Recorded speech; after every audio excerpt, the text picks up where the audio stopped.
శివ అని నా close friend love లో పడి పెళ్లి చేసుకున్నాడు. కాలేజీలో వాడు గ్రీకు వీరుడు, మ్యారేజ్ కాకముందు రాకుమారుడు.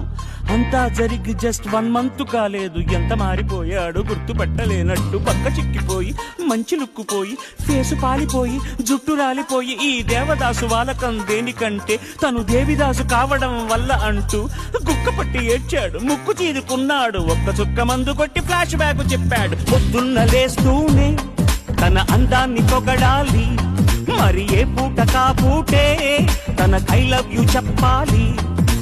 ఏం కోరినా తక్షణం తీర్చాలిరా వరం, భక్తి సామైందిరా కాపురం, పెళ్లి క్షమించరాని నేరం. Don't marry, hey be happy. Don't marry, hey be happy.